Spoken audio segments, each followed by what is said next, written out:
CADMapper is referencing data that is part of the OpenStreetMap network. So OpenStreetMap is a wiki. It's a map that is made by map users, people who volunteer to help build the map. But there are some fun maps, there's some fun layers, there's cycling maps, there's transportation maps, there's humanitarian maps that are kind of built into this. But it's basically map-oriented folk that contribute buildings and information into OpenStreetMap. So it's good to sort of orient yourself around a place that you know well and note where building footprints are, because CADMapper will only reference buildings that are part of OpenStreetMap. So that's Anderson. If we go to Muncie,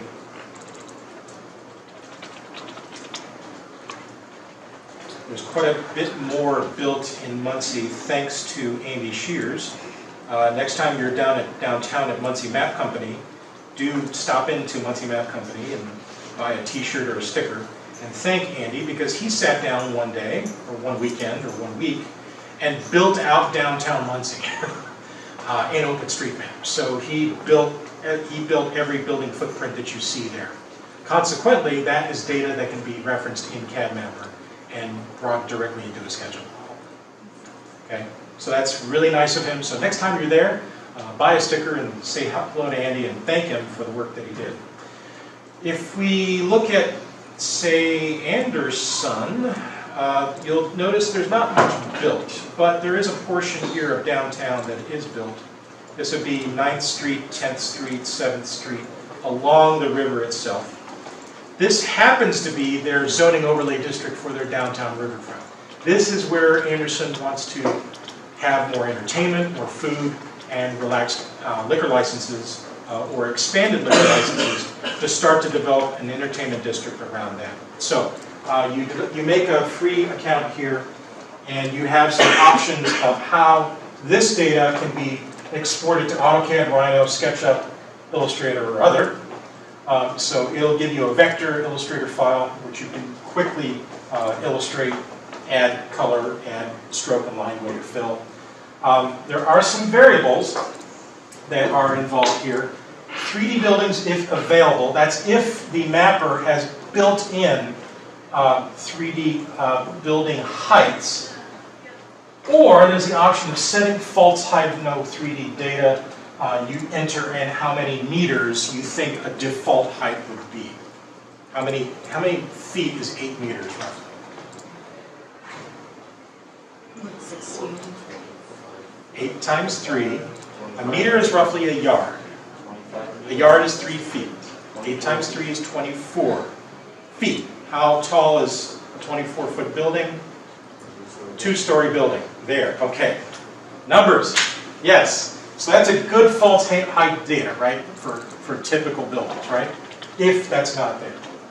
Contours, it will bring in topography from data that's also part of OpenStreetMap. So you can tell it contours every 4 meters. You could try to push, I tried to push it last night. I was like, can we have it less? And it'll go, I don't know, every 1. Can I do every 1 maybe? I don't know. So these are variables that you're going to want to play with or try out. There are variables for road geometry. It'll ask you, do you want roads to be center lines only? Do you want them to be outlines, which would basically create a shape in SketchUp? Or do you want it as a mesh surface, which would then be editable? So you decide which one of these you want, and then you enter, again in meters, the default width for this stuff, okay? So again, thinking in your head, converting, right? 24 feet, 8 meters, that's roughly a 2-way street. Okay, so that's, all right. So you set these parameters. I share this with you because this all matters. What you enter into here will lead to a different model. It will look different, okay? So the defaults for these things will definitely have a different look. Path. Let's just try that for 3. I don't think there's any paths there. So I'm floating over the Anderson Riverfront District, which is a portion of downtown that faces the river. There's a huge parking lot there too, right next to the 8th Street Bridge. and that'll create the file. And we'll probably break the server, but that'll be fun. And it tells me minimum contour interval is 4 meters, so I go with 4 meters for the contour interval. So that's basically every 12 feet of elevation. Road geometry again, center line, outline, or mesh surface. It will give me a different looking model or a different operating model depending on what that is. So do play with that. It's making the model now.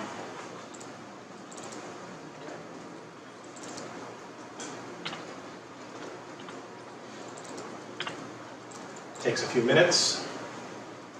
And if you sign in with a EDU email address, it is free. Otherwise, these would cost Under 1 square kilometer. under 1 square kilometer, right? You can't do any more than kilometer. Download.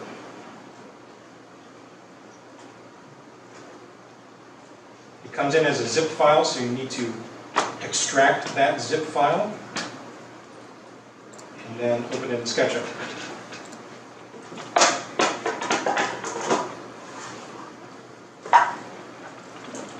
And you remember how to extract files in Windows.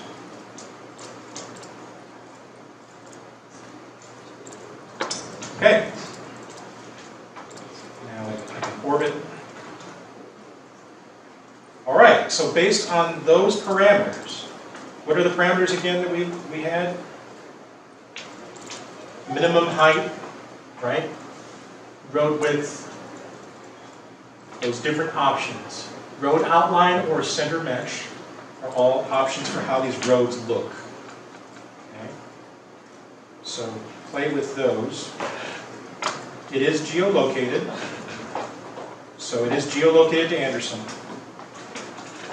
That's a lot of information for free that took 90 seconds to download. Okay?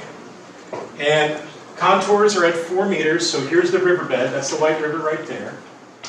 And it has given these things in layers for you. My gosh, look at that. Separate layers. Oh my gosh, the buildings are on their own layer. Contours are on their own layer. The road outlines are on their own layer. Parks, there's a park, downtown park there. Railways, topography, all separate. Okay? All right. So, let me think here. So what you're saying here is this is already kind of there. So you could design in context, right? With topography in mind. This is a part of Anderson that has topo, right? You can see that difference there. There is a noticeable drop. You can see how downtown, basically, the government center where Neil works is right in here, and it has a drop into the basin of the White River.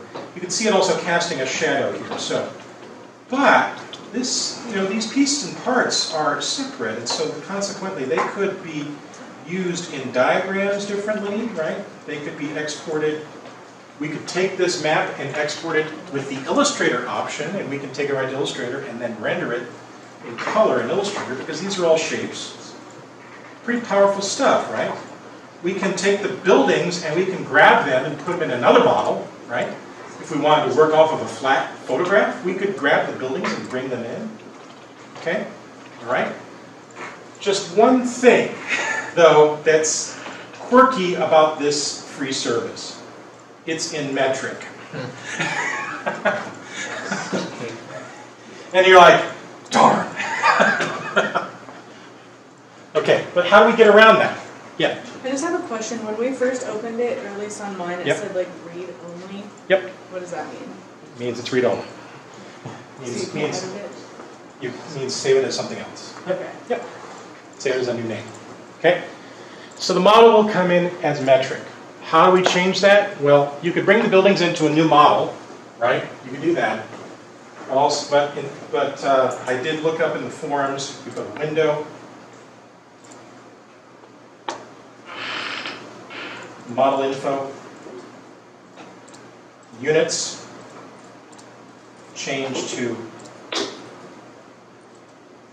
architectural, precision, or change to engineering, and it'll be feet, and then a precision of 0, but that'll be in decimal feet. Engineering scale is in tenths of feet. Architectural will be feet and inches. So you can change a metric model into imperial. Yes? Good? Good to know? Yes? All right, window, model info, units, and change them there. So you can bring in a metric model, change to imperial units. Okay? So that's good to know. Okay. Right. So this brings in some significant tools in terms of how we can start to build in context or what I like to do. I like to grab the buildings and put them into a new model that's based on the current area. I like to take the existing buildings there and I like to float them on the current area because it saves time in terms of building the existing buildings. Of course, in Google Earth, there's the measuring tool, which you can measure buildings using a 3D path. So if you need to estimate the height of a building, you can use the 3D path tool in Google Earth Pro, just to make sure that these defaults are correct or close. If there are buildings missing, obviously you can build them and add them to this model. The beauty of this model is that everything is separate. You can get rid of the layers you don't want, keep the layers that you want, and you can build in context rather quickly. Okay. A couple of you have Muncie brought in. Again, Andy Shears of Muncie Map Company built all of the downtown buildings in Muncie and inputted most of their correct heights. If you look at Muncie in CADMapper, you'll see it's pretty good. He did a really good job of building heights. You'll see that the Roberts is taller than the Convention Center, etc. So float it over your hometown and see what kind of data is available for your hometown. Float it over Muncie or Indianapolis and pull in Muncie or Indy. I can see the Ball State campus on another one there. Yep. Okay. So great tool to help us get started in terms of designing in context. As we probably remember, if you want to generate sections quickly, just float into the model. As we remember from one of our earlier exercises. And I can either start a new layer or build on layer 0. I want to make a little sandwich board.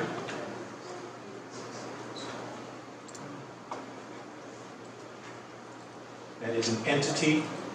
And then I go to Tools, Section Plane.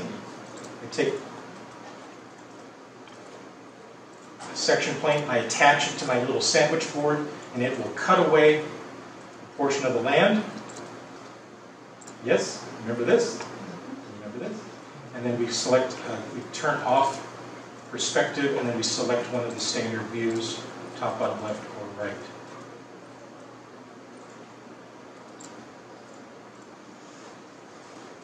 In this case,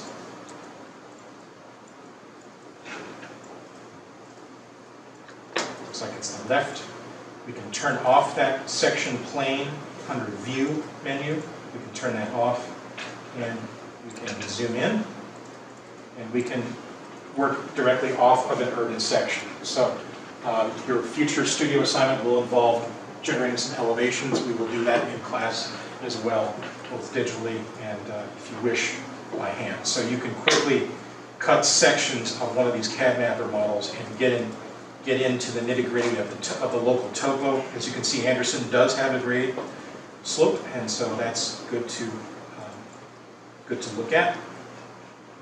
And of course, once you start working in context, that can be exported into Google Earth. We practice that with the Story Elementary site. We can certainly do some context representative stuff in this unit as well. So, okay. So those are some good things to play with, get started, get familiar with. I think we'll have a very fun digital time with SketchUp in our next month of study. So, okay, I'll stop the video there.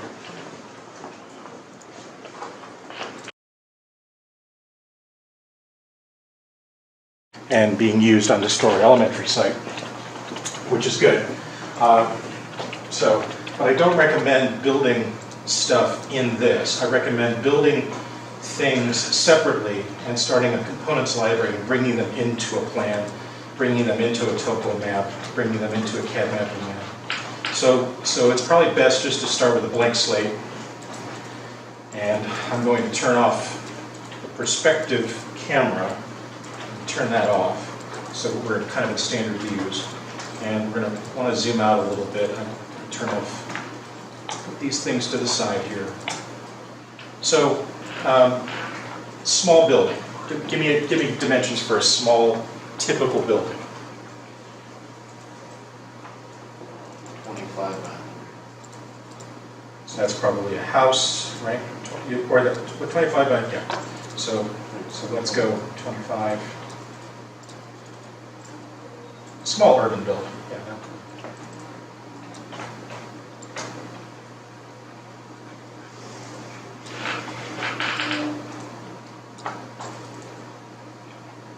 We could do that with lines, or we could do that with a rectangle. That's pretty big. Zoom in a little bit. This is just starting with the architectural palette. 100 feet on the green axis, 25 feet on the red, and then close that up. Zoom extents, zoom out a little bit. Okay, how many stories should this building be? What is a story? How tall is a story? 10 feet. Depends, right? Yeah, it can be 10, 12, 14. Its story has no particular length or height associated with it. It simply refers to a building floor. Yeah, an urban building has a taller first story than subsequent stories. So we want to think about 17 to 18 feet for the first story, 10 to 12 feet for additional stories. So how tall of a building would we like to do? How many stories? Need a number. 2? How about 3? Okay, 3. So 3 would be 12 plus 12 plus 18. It's 12 plus 12 plus 18.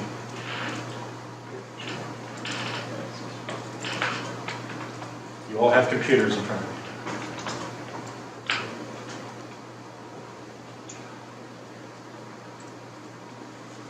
42.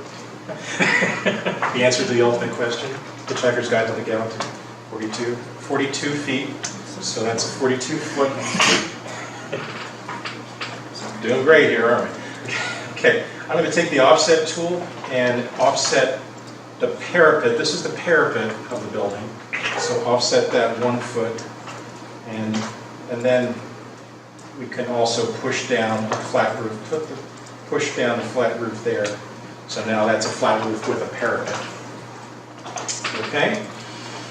In a planning model, I want to articulate massing, and I also want to articulate floors. So I'm going to take my pencil and pull up a line here that's about 18 feet tall. You'll want to go to the midpoint, and I'll just double check that, make sure that this is 18 feet tall. Good Lord. That's really good.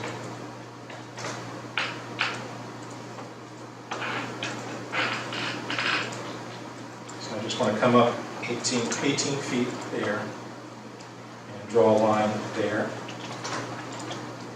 And I'll just double check that. I can also use the guidelines function, right? Start to pull up guidelines along the side of the building. That's probably better. And I can offset guidelines from each other. So that's 18 feet up the front of the building. Let's go up another, what do we have here? We have another 12. And that now starts to divide the front facade of the building with a first floor of 18 feet and 2 subsequent floors of 12 feet. That will work. I can also pull these up on the other side as well. And we're basically starting an ordering system is what we're doing on the side of the building.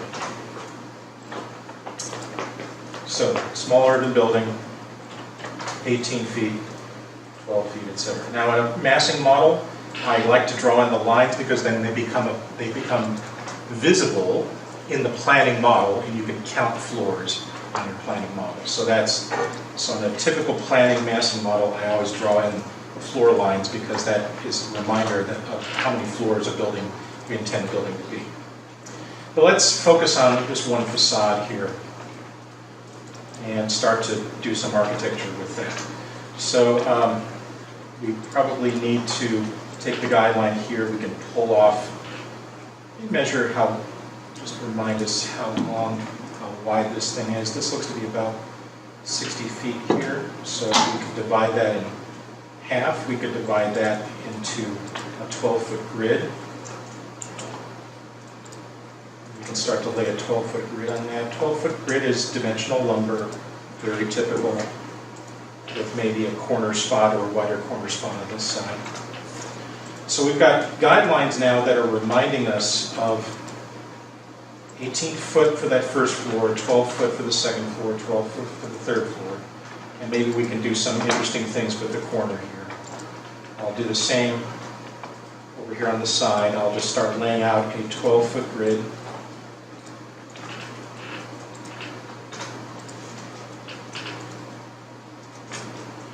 Foot dimensional lumber, standard materials, dimensional steel, just a typical 12-foot grid for a small urban building like this. Now corners are special. Corners always have interesting, hopefully interesting things associated with them. We can then think about an approach to a corner with maybe something ornamental or something decorative.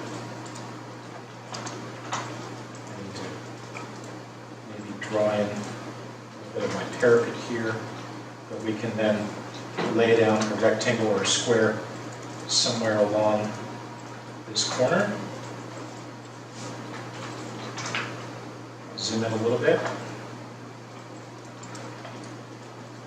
Just lay down a rectangle or a square on this roof.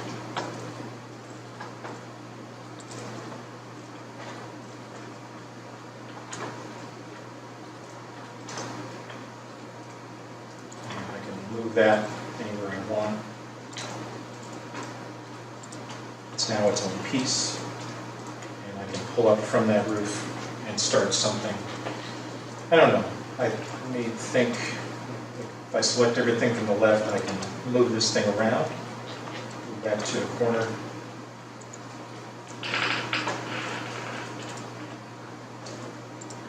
And maybe think of pushing and pulling something from that. Maybe this is another 12-foot piece that's on the corner of this building.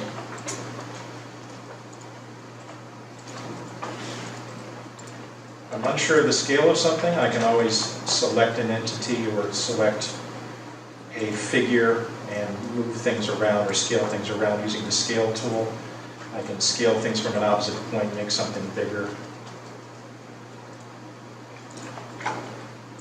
Whatever works. Move that in place.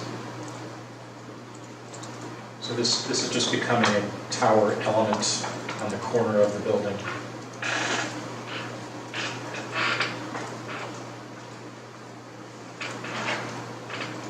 And I like to play with geometry, so midpoints are really great in Sketchup. As you play with midpoints, start to connect those. Do some interesting things with those.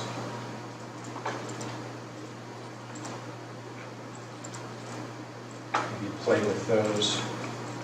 That didn't connect, so I want that to connect eventually.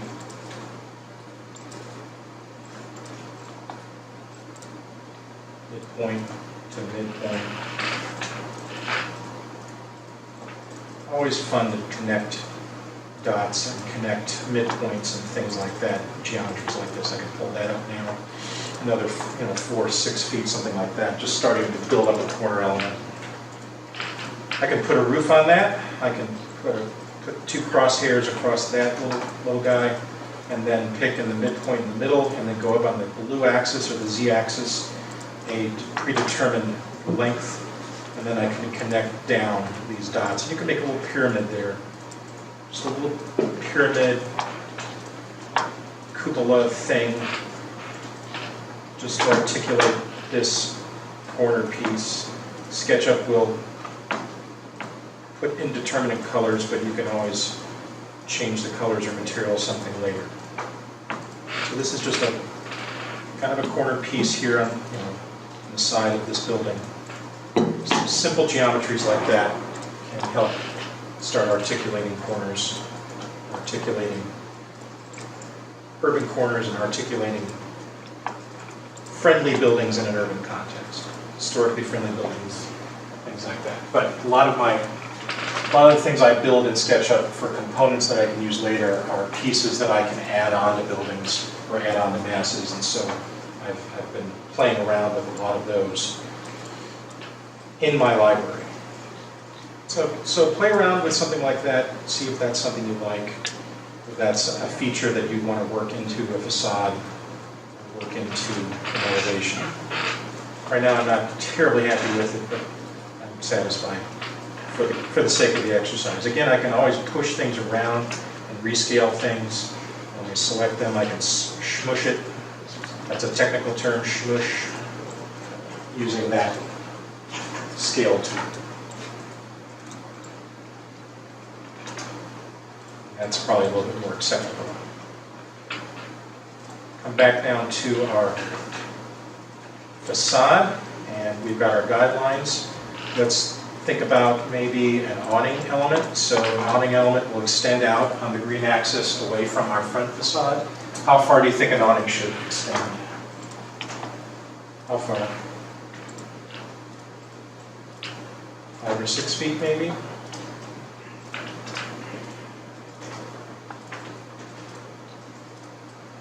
So that's a line now extending from that. I want to come up now on the blue axis, maybe 6 inches, not 6 feet.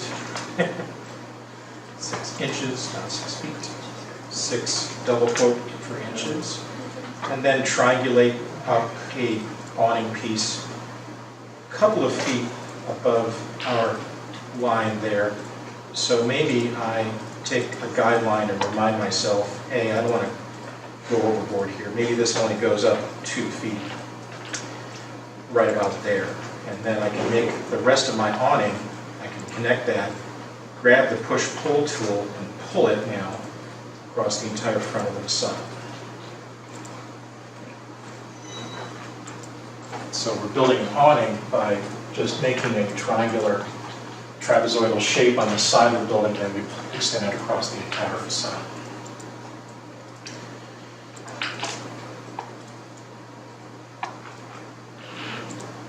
Maybe additional offsets that we're interested in, or maybe a column here.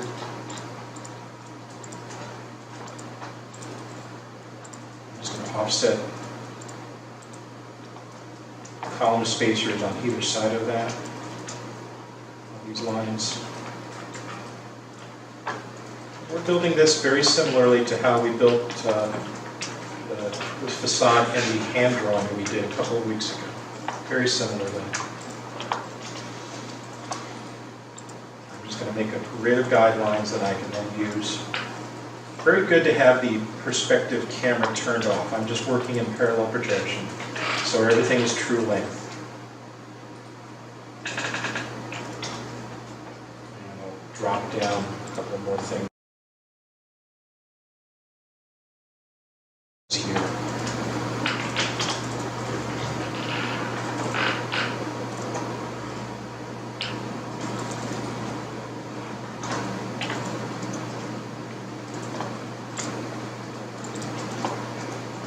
Start laying in maybe some storefront windows or doors, something like that.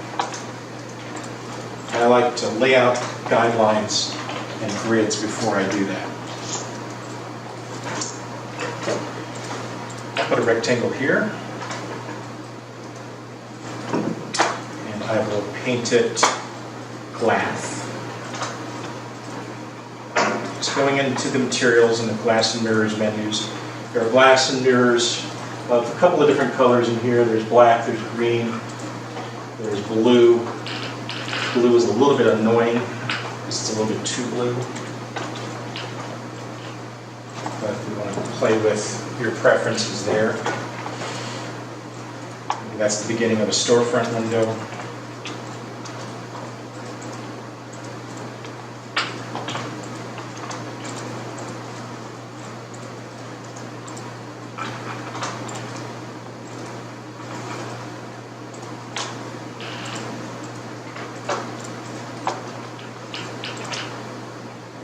For urban planning and urban design models, I like to keep things simple. Friends in architecture have lots of components that they would use. They would actually start to specify window types and use window types in this model, but I don't want to go that far. Really don't want to go that far. That's probably much further than I want to go with the model itself. I'm interested in a few lines that will give character to a facade that I can use in the presentation model. So if I don't get too specific, maybe this is now a door. I can use the offset tool, bring in a door frame.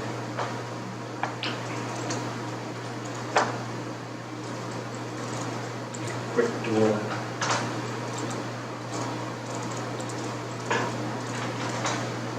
Keep things loose, keep things simple.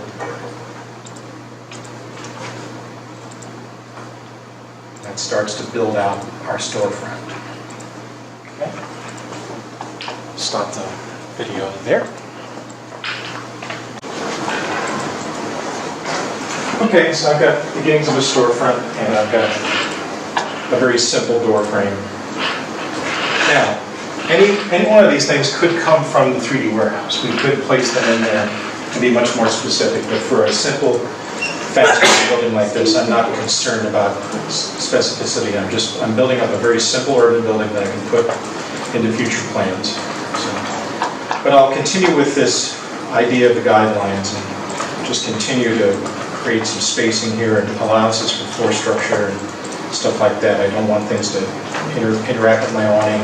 I need a little bit of space for my roof here. And we'll just continue with a grid.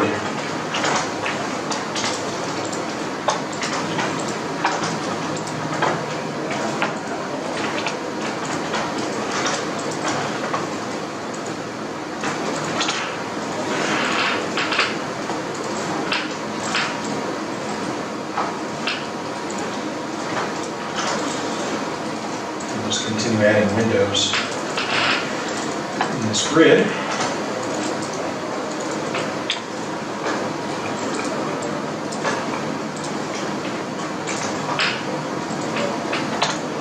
Over time, with practice, this will become more automatic for you. You'll really start flying through this.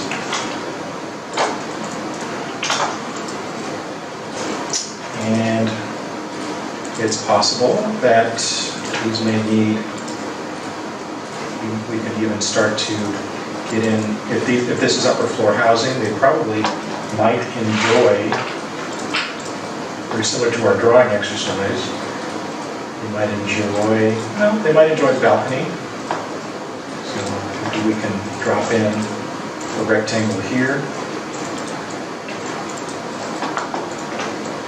And pull that out, all right, in that direction.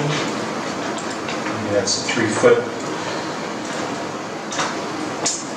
And so that now can become part of the upper floor housing. Just drop that in there underneath. Pull that out 3 feet.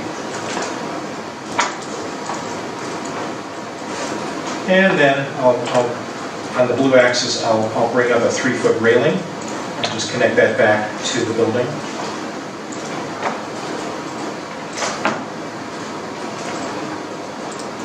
Railing.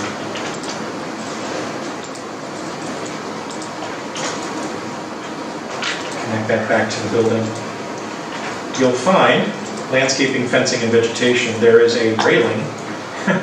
there's a railing material built into landscaping, fencing, and vegetation. You can actually, quote unquote, paint a railing directly onto this face here, like so. That's quite nice. That's quite convenient. So you can paint a railing without drawing a railing. You can paint a very simple railing on the side of your building. So I've extended out a little bit of a walk, and then I'll just put a 3-foot railing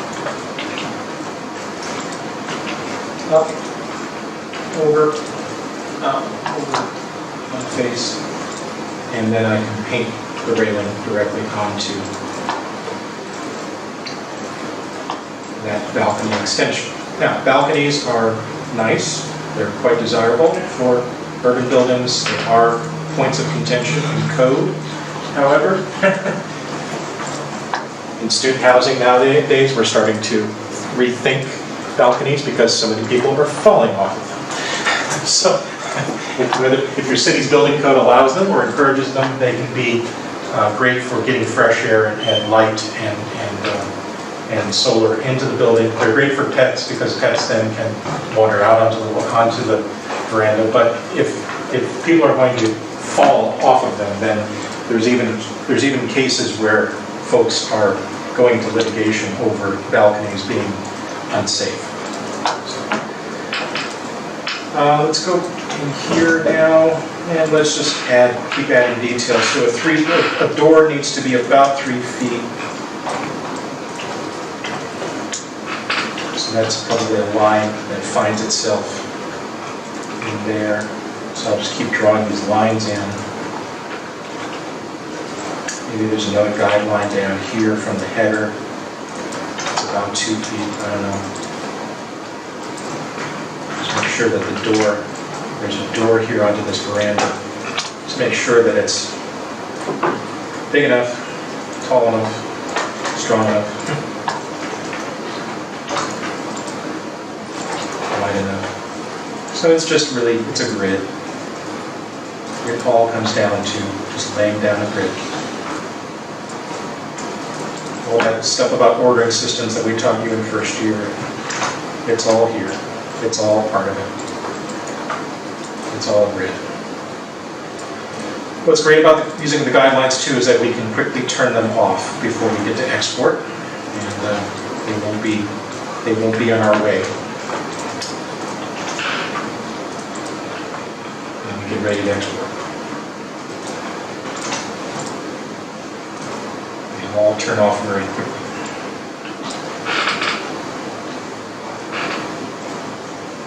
It's getting to the point now where I'm like, this is a lot of guidelines. I don't know, man.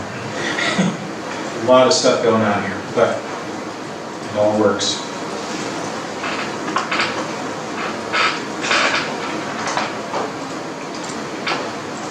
All right, now maybe we can have some fun with the parapet on this side. We've got a tower over here, so that little tower element there. So maybe we can have some fun with the parapet on this side. So we'll zoom in to the parapet. The parapet is the extension of the brick, or the extension of the structure beyond the roof line. And I can lay a rectangle on there. Maybe carry it over to this other one, to this column line here.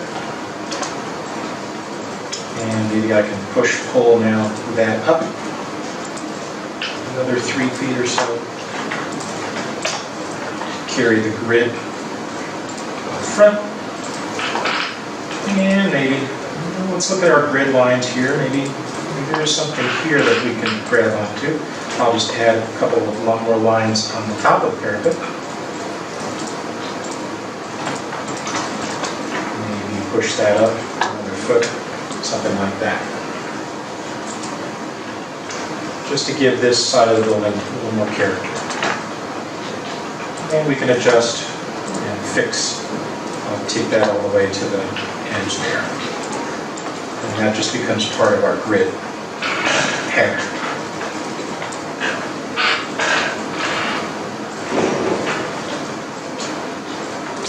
Zoom out a little bit, take a look at the amassing, see if that's something that you're comfortable with. And you can see, well, this tower is feeling a little bit out of place, so I'll just pull that down. Pull that down a few feet.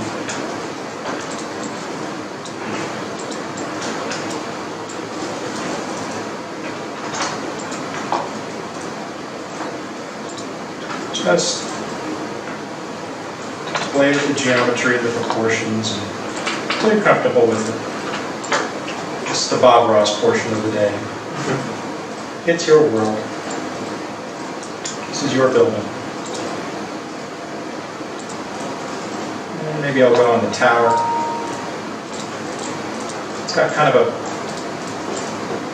a robust, kind of urban look to it so far, but I like to use the offset tool a lot, and I'll grab the offset tool and try to grab this face and pull that in, maybe a foot,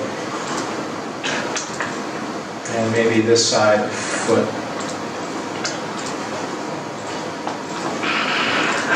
and maybe that just gets a window pattern as well. I don't know.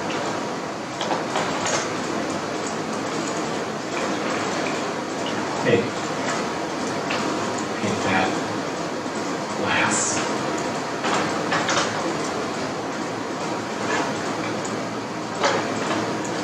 And you can see the transparency inside as you start exposing or start modifying those things. Maybe I'll use the offset tool again.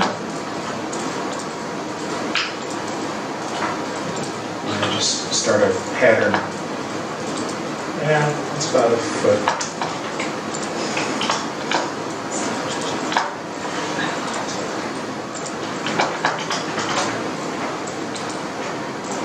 About a foot. And I'll go over to a different material here and maybe pick out a grill or something like that, some sort of siding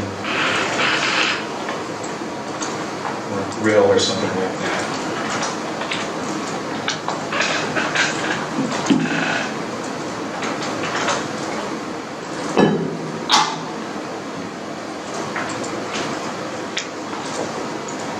I don't like it, but I think that's okay. There's a few pieces of siding kind of built into SketchUp, just in the defaults, but there are many, many other materials in 3D Warehouse that you can start to bring in.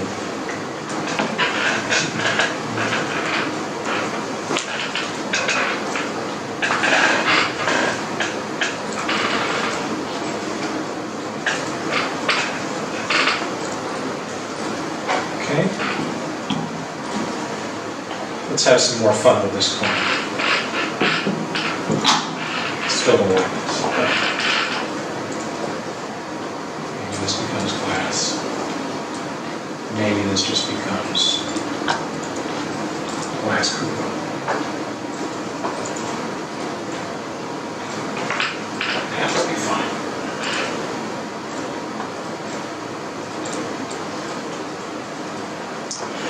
Let's have some fun at the corner. So I'm going to drag in a couple of windows.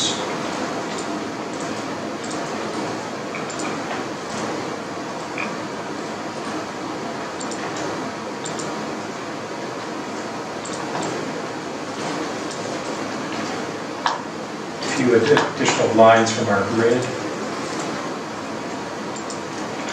And just paint those.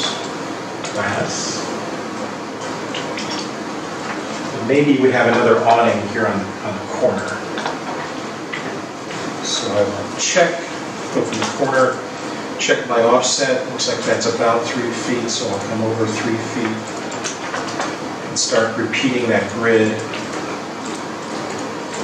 On this side, guidelines will snap to other guidelines, so that's really super handy, super spiffy. And maybe I'll just start repeating that corner pattern on this side. With simple windows for our corner piece. simple lines.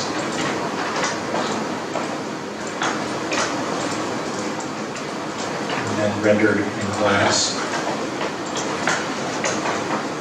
It's possible that that corner might also get some more articulation. I lay a rectangle on top of the parapet, take that to a spot, and then pull that up a little more, so I can grab it.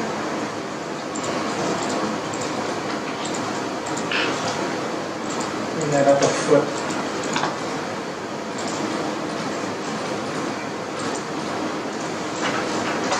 I need my guidelines. They're a very handy crutch. Pull a little rectangle here on the parapet. Pull that up again. Start to articulate this corner.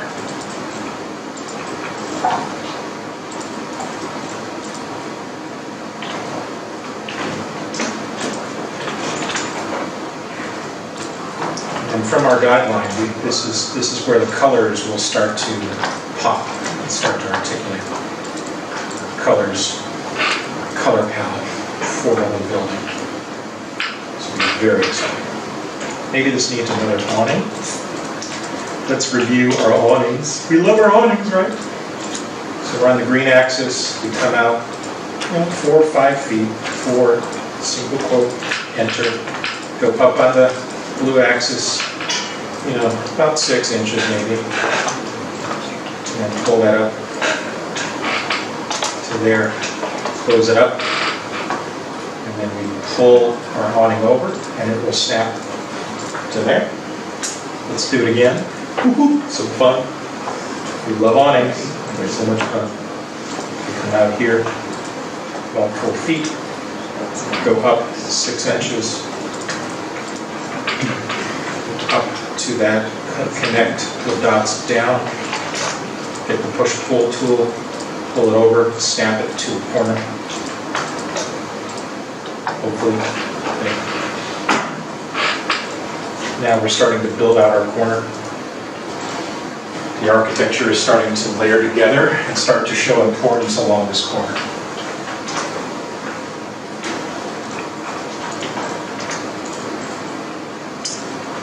Again, I'm just in parallel projection view. I've got the perspective turned up so I can go up now and look in sort of this worm's eye view, and I can work underneath the awnings, which is nice.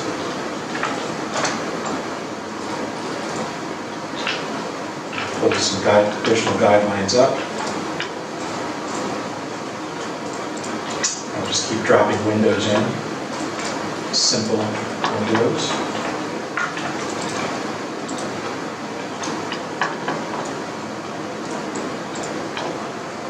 I'll keep making awnings. My new hobby, I just make awnings.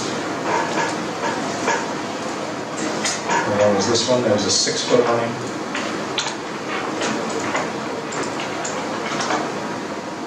Inches.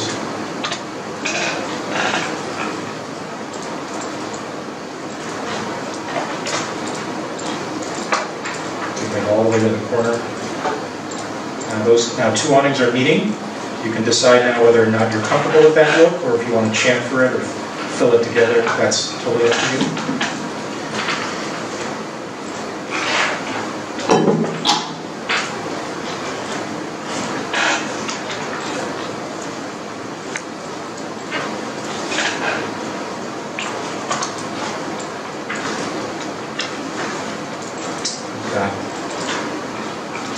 Second door here.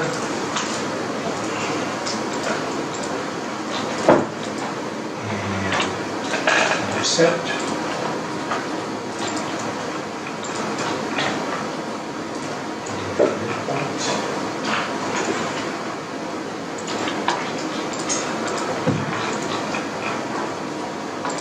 Commercial doors are about 3 feet wide, about 7'4" tall.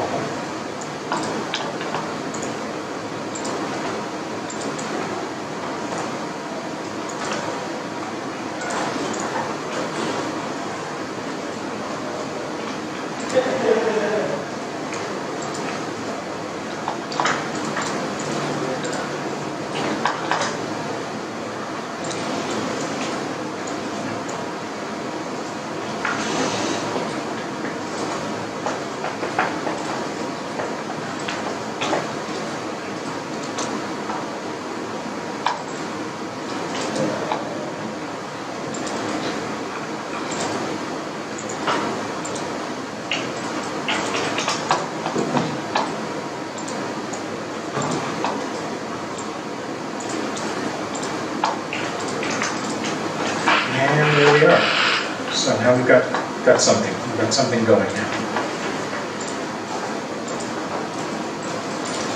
Double check things. Sometimes SketchUp will paint things, weird things. Sometimes I want to go back in and make sure things are white.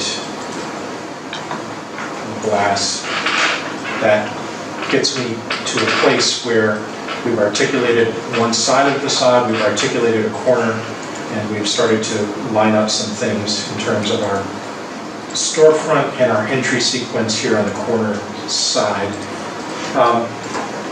And there's some information here, there's some stuff here that if you're doing a very big building or a very long building, you simply make that a group and then you repeat it. There's no need to redraw it every single time, right? Any one of these things can be made into a group and then repeated several times across along the facade. So just know that in SketchUp you do not have to reinvent the wheel every time. You can have fun, lay out a grid, articulate some stuff, make it a group, and then repeat it several times across the side of a large building. We're at a point now where we can kind of say, are we comfortable with what we have?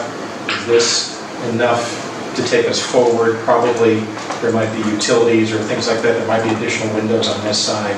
But we've got an urban front and we've got a corner starting to articulate here. It would require a setback or some sort of way of getting in. We could also take this whole thing and repeat it on this side, either as a group of components or by continuing some of our thinking here by extending our awnings and repeating our windows on that side. Any one of those things is possible for this little corner building. But obviously, if this were going to be working as part of an urban street, if this were to happen here, it would require a setback on the building next to it in order for this to work out. Otherwise, you get rid of this and then this becomes a party wall with the building right next to it. Okay. I'll stop there.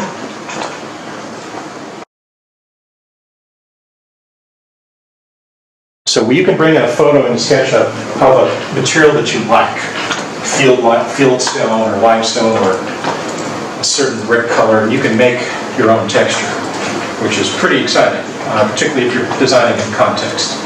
So in terms of brick colors and stone colors and lintel colors, so let's say if we were building from Muncie, we would probably think about brick and stone that exists somewhere here on campus or otherwise, and we can start matching it. But then we go into, I really enjoy a lot of the metals that are in here, so brick cladding and siding, asphalt and concrete, fencing, vegetation, metal. There's some great metal here. So this is a very typical corrugated aluminum that we can paint onto the side of that. And then we've got a grid going, so we can just trace over a lot of these lines, horizontal lines, and maybe those become material expressions. Maybe the thickness of the floor can become a material expression, or it can just become a line expression. This is running right through right below and above. It's just a very simple grid, and we've got lots of stuff here we can work with. Carry that all the way down. What's nice about these lines is that they run directly underneath of our awnings. They don't interfere with our awnings at all. It's really great. So I just might keep drawing these lines. And just keep drawing. Just keep drawing. Just keep drawing. I need more glass here.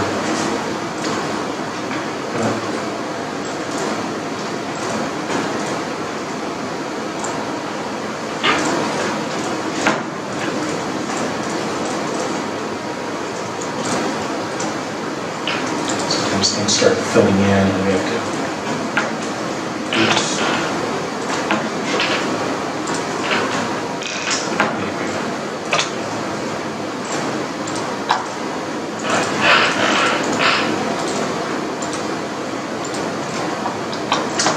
but you're going to reach a point where you're like, I've had these guidelines. So all we have to do is go to view and we just turn off the guides and they're gone.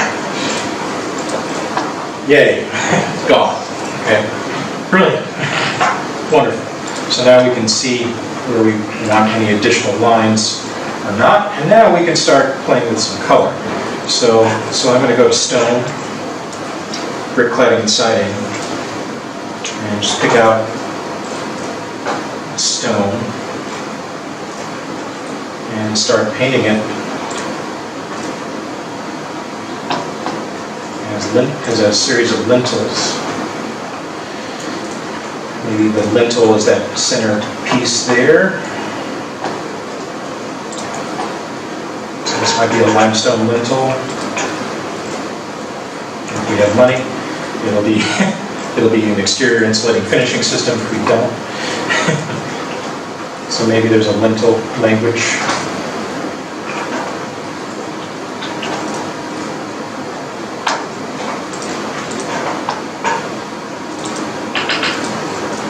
Parapets as well. And then maybe there's a brick color.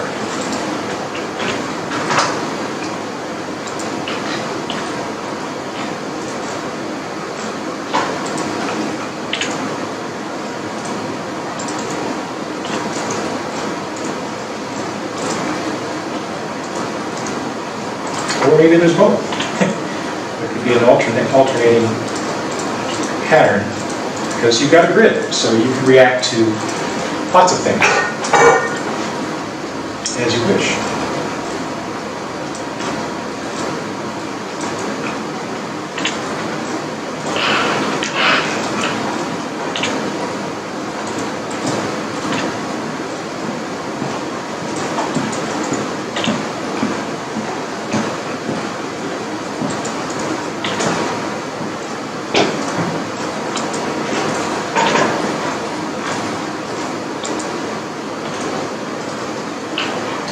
You want to mix up materials, and you want the brick to be more of an accent as opposed to the entire thing. Maybe I'm more interested in this side reading as its own thing, or maybe the tower is its own thing. So I'm going to use the brick strategically and then alternate it with stone or some other type of siding or finishing system. It's a grid, so it has lots of flexibility.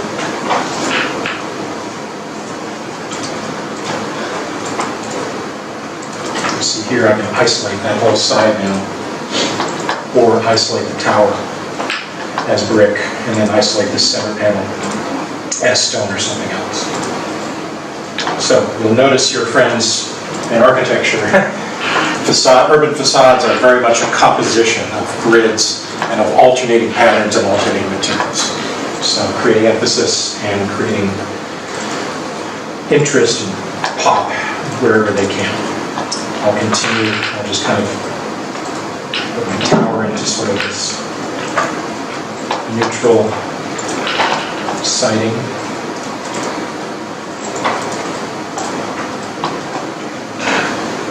And, this might be a building that you could use in several plans.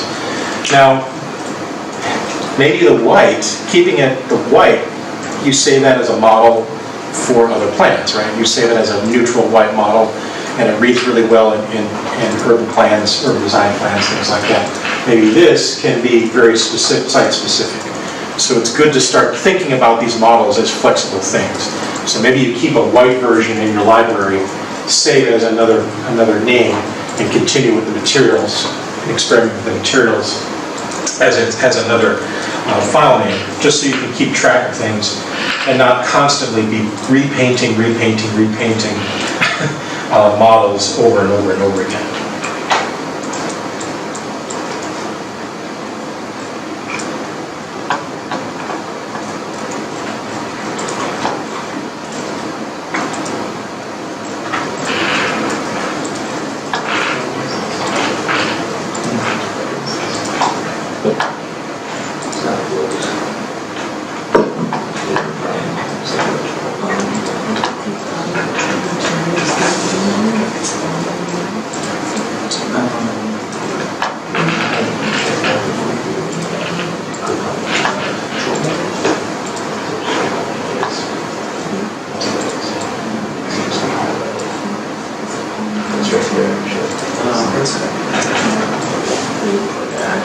That's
I will turn on the shadows.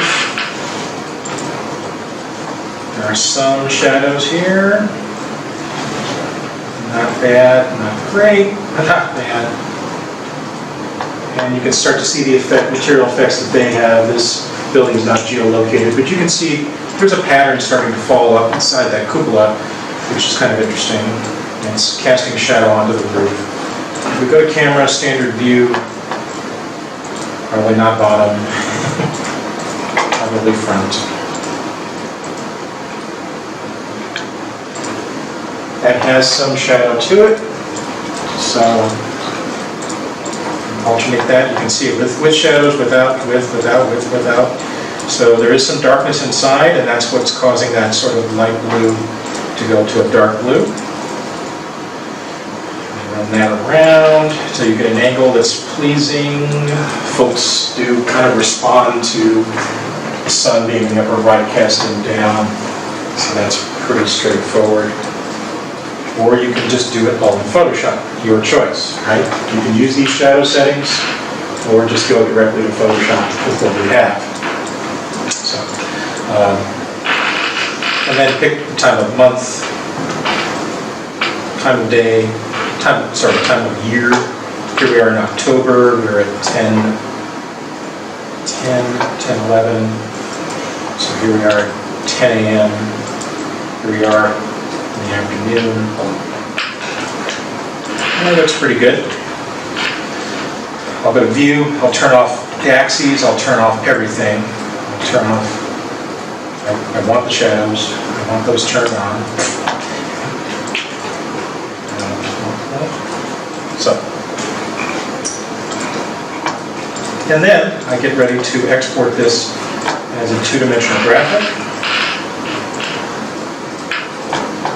I want it to be a PNG. I want to pick some options. I want to control the size of the thing that is exporting, so I want a fairly big thing. The view size will default it to about 1599 pixels, but I want to push this up to something large enough that something we can use.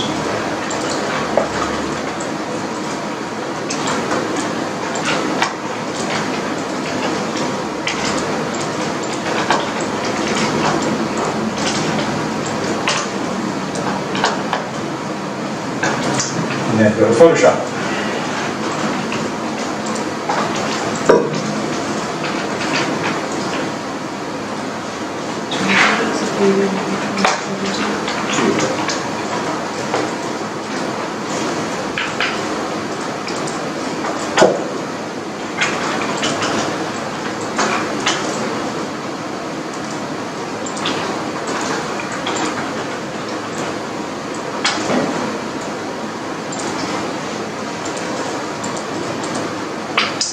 Okay, there it is.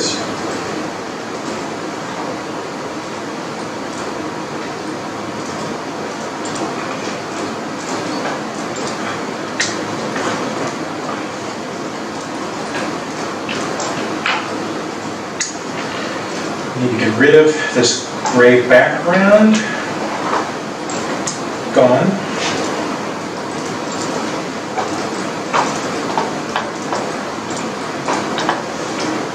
Probably want to build up ground for this to sit on.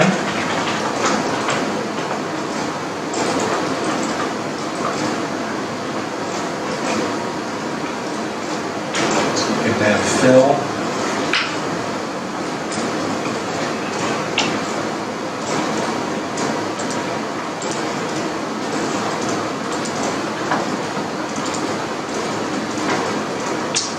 Do that with a lasso, we can do that with a, I'm just going to give it some ground to sit on here. I always use the paint bucket tool to do that. Oh, drop that on there. And what else? Line maybe. Get a line to sit on, so deselect.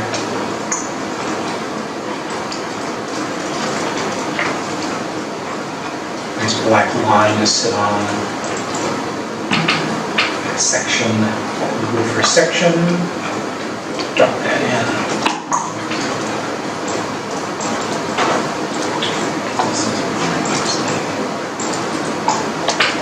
And maybe I'll pop some of these shadows. Maybe there's some little pop we can do. I'll get a new layer, and a shadows layer. So make a lasso here. I'll start from here, make a lasso around this. Just this guy here. I'll pick a purple, kind of a purple gray. A dark purple gray. A slate purple or something like that. I'm on a new layer, so I've got my paint bucket. I'm going to paint that. Then I'll deselect that, and I'll move on over here, and I'll do that again. Just because I'm not completely satisfied with the shadow settings that Sketchup gave us. I just want to accentuate some of these things a little bit further. This is on its own layer, however.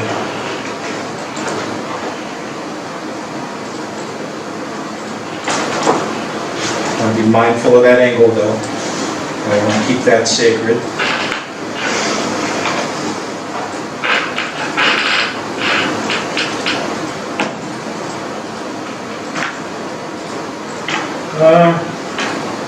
What else? Oh dear. That's what happens when you paint the whole thing. Ooh, man. Maybe the side of the cupola needs a little bit more pop. Maybe I'll do that. I don't know. Think about that. Paint that. Now, what else? Let's see. Definitely bottom of awning. Carry that all the way across. Close that up. Paint that. Okay. Now, that's paint. This is purple paint. It's covering stuff up. It's not our best bet here. So I go to this shadows layer, I double click on it, and I look at blending mode. I go from normal to multiply. And then I change the opacity. Multiply is Photoshop's ability to layer a color or shade or tint over something rather than covering it up. It's like layering a transparent color on something, but it is multiplying the pixels that are underneath it. It's not covering them up. It's not painting them over. It's multiplying and layering a transparent film over it. I also can change its opacity, layer that down 50-60%. Now, notice how the purple is not covering anything up now, but it is accentuating a deep, deep shadow inside of that building. Pow! Is that better? Does that really speak?